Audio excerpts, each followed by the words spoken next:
सम्राट अशोक ईसा पूर्व 304 से ईसा पूर्व 232 विश्व प्रसिद्ध एवं शक्तिशाली भारतीय मौर्य राजवंश के महान सम्राट थे। अशोक बौद्ध धर्म के सबसे प्रतापी राजा थे। सम्राट अशोक का पूरा नाम देवानाम प्रिय अशोक, राजा प्रियदर्शी देवताओं का प्रिय था। उनका राजकाल ईसा पूर्व 269 से 232 प्राचीन भारत में था। मौर्य राजवंश के चक्रवर्ती सम्राट अशोक राज्य का मौर्य साम्राज्य उत्तर में हिंदुकुश तक्षशिला की श्रेणियों से लेकर दक्षिण में गोदावरी नदी, सुवर्णगिरी पहाड़ी के दक्षिण तथा मैसूर तक तथा पूर्व में बांग्लादेश, पाटलिपुत्र से पश्चिम में अफगानिस्तान, ईरान, बलूचिस्तान तक पहुंच गया था। सम्राट अशोक का साम्राज्य आज का संपूर्ण भारत, पाकिस्तान, अफगानिस्तान, नेपाल, बांग्लादेश, भूटान, म्यांमार के अधिकांश भूभाग पर था। यह विशाल साम्राज्य उस समय तक से आज तक का सबसे बड़ा भारतीय साम्राज्य रहा है। चक्रवर्ती सम्राट अशोक विश्व के सभी महान एवं शक्तिशाली सम्राटों एवं राजाओं की पंक्तियों में हमेशा शीर्ष स्थान पर ही रहे हैं। सम्राट अशोक ही भारत के सबसे शक्तिशाली एवं महान सम्राट है। सम्राट अशोक को चक्रवर्ती सम्राट अशोक कहा जाता है, जिसका अर्थ है सम्राटों के सम्राट, और यह स्थान भारत में केवल सम्राट अशोक को मिला है। सम्राट अशोक को अपने विस्तृत साम्राज्य से बेहतर कुशल प्रशासन तथा बौद्ध धर्म के प्रचार के लिए भी जाना जाता है। सम्राट अशोक ने संपूर्ण एशिया में तथा अन्य आज के सभी महाद्वीपों में भी बौद्ध पंथ का प्रचार किया। सम्राट अशोक के संदर्भ के स्तंभ एवं शिलालेख आज भी भारत के कई स्थानों पर दिखाई देते हैं। इसलिए सम्राट अशोक की ऐतिहासिक जानकारी अन्य किसी भी सम्राट या राजा से बहुत व्यापक रूप में मिल जाती है। सम्राट अशोक प्रेम, सहिष्णुता, सत्य, अहिंसा एवं शाकाहारी जीवन प्रणाली के सच्चे समर्थक थे, इसलिए उनका नाम इतिहास में महान परोपकारी सम्राट के रूप में ही दर्ज हो चुका है। कलिंग युद्ध के 2 वर्ष पहले ही सम्राट अशोक बुद्ध ने था, जिससे से प्रभावित होकर बौद्ध अनुयायी हो गए, और उन्हीं की स्मृति में उन्होंने कई स्तंभ खड़े कर दिए, जो आज भी नेपाल में उनके जन्मस्थल लुम्बिनी में मायादेवी मंदिर के पास, सारनाथ बौद्ध मंदिर बोधगया, कुशीनगर एवं आदि श्रीलंका, थाईलैंड, चीन इन देशों में आज भी अशोक स्तंभ के रूप में देखे जा सकते हैं। सम्राट अशोक ने बौद्ध धर्म का प्रचार भारत के अलावा श्रीलंका, अफगानिस्तान, पश्चिम एशिया, मिस्र तथा यूनान में भी करवाया। सम्राट अशोक अपने पूरे जीवन में एक भी युद्ध नहीं हारे। सम्राट अशोक के ही समय में 23 विश्वविद्यालयों की स्थापना की गई, जिसमें तक्षशिला, नालंदा, विक्रमशिला, कंधार आदि विश्वविद्यालय प्रमुख थे।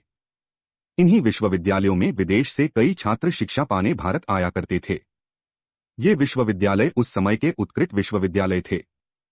शिलालेख प्रारंभ करने वाला पहला शासक बाद में आरंभ हुआ था।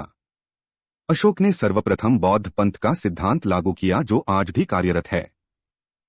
सम्राट अशोक ने अपने पुत्र महेंद्र एवं पुत्री संघमित्रा को बौद्ध धर्म के प्रचार के लिए श्रीलंका भेजा, आगे बढ़े। चक्रवर्ती अशोक सम्राट बिंदुसार तथा रानी धर्मा का पुत्र था। लंका की परंपरा में बिंदुसार की 16 पटरानियों और 101 पुत्रों का उल्लेख है। पुत्रों में केवल 3 के नामोल्लेख हैं। वे हैं सुसीम, जो सबसे बड़ा था, अशोक और तिष्य। तिष्य अशोक का सहोदर भाई और सबसे छोटा था। एक दिन धर्मा को स्वप्न आया कि उसका बेटा एक बहुत बड़ा सम्राट बनेगा। उसके बाद उसे राजा बिंदुसार ने अपनी रानी बना लिया। चूंकि धर्मा क्षत्रिय कुल से नहीं थी, अतः उसको कोई विशेष स्थान राजकुल में प्राप्त नहीं था। अशोक के कई सौतेले भाई बहनें थे। बचपन में उनमें कड़ी प्रतिस्पर्धा रहती थी। अशोक के बारे में कहा जाता है कि वो बचपन से सैन्य गतिविधियों में प्रवीण था। 2000 वर्षों के पश्चात सम्राट अशोक का प्रभाव एशिया, मुख्यतः भारतीय उपमहाद्वीप में देखा जा सकता है। अशोक काल में उकेरा गया प्रतीकात्मक चिन्ह, जिसे हम अशोक चिन्ह के नाम से भी जानते हैं, आज भारत का राष्ट्रीय चिन्ह है। बौद्ध पंथ के इतिहास में गौतम बुद्ध के पश्चात सम्राट अशोक का ही स्थान आता है। दिव्यदान में अशोक की एक पत्नी का नाम तिष्यरक्षिता मिलता है।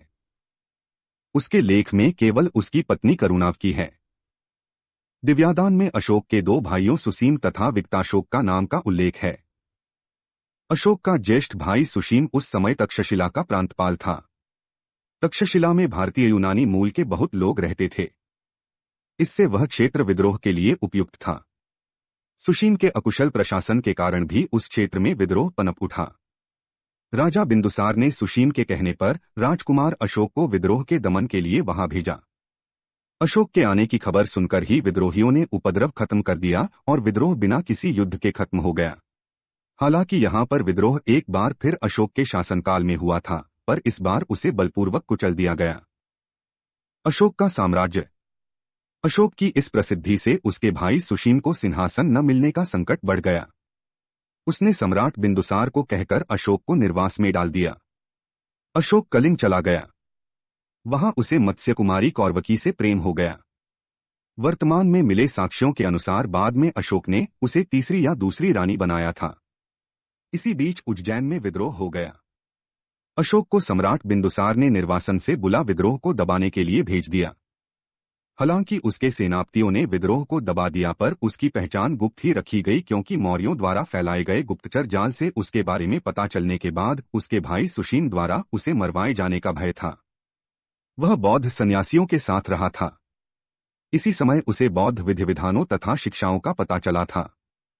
यहाँ पर एक सुंदरी जिसका नाम देवी था, उससे अशोक को प्रेम हो गया। स्वस्थ होने के बाद अशोक ने उससे विवाह कर लिया।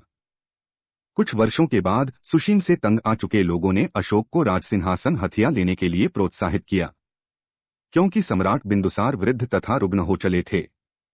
जब वह आश्रम में थे तब उनको समाचार मिला कि उनकी मां को उनके सौतेले भाइयों ने मार डाला। तब उन्होंने राजभवन में जाकर अपने सारे सौतेले भाइयों की हत्या कर दी और सम्राट बने।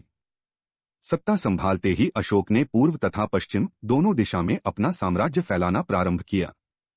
उसने आधुनिक असम से ईरान की सीमा तक साम्राज्य केवल 8 वर्षों में विस्तृत कर लिया। कलिंग की लड़ाई। चक्रवर्ती सम्राट अशोक ने अपने राज्याभिषेक के 8वें वर्ष 261 पू में कलिंग पर आक्रमण किया था। आंतरिक अशांति से निपटने के बाद 269 पू में उनका विधिवत राज्याभिषेक हुआ।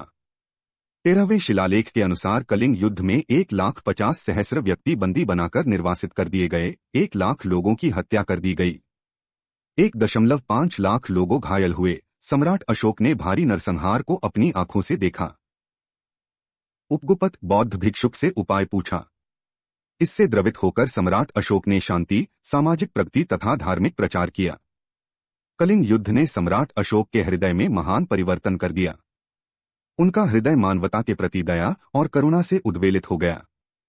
उन्होंने युद्ध क्रियाओं को सदा के लिए बंद कर देने की प्रतिज्ञा की। यहां से आध्यात्मिक और धम्म विजय का युग आरंभ हुआ। उन्होंने महान बौद्ध धर्म को अपना धर्म स्वीकार किया। सिंहली अनुश्रुतियों दीपवंश एवं महावंश के अनुसार सम्राट अशोक को अपने शासन के 14वें वर्ष में निगोथ नामक भिक्षु द्वारा बौद्ध धर्म की दीक्षा दी गई थी। तत्पश्चात मोगाली पुत्र निस के प्रभाव से वे पूर्णतः बौद्ध हो गए थे। दिव्यादान के अनुसार सम्राट अशोक को बौद्ध धर्म में दीक्षित करने का श्रेय उपगुप्त नामक बौद्ध भिक्षु को जाता है। सम्राट अशोक अपने शासनकाल के 10वें वर्ष में सर्वप्रथम बोधगया की यात्रा की थी। तदुपरांत अपने राज्याभिषेक के 20वें वर्ष में लुम्बिनी की यात्रा की थी तथा लुम्बिनी ग्राम को करमुक्त घोषित कर दिया था।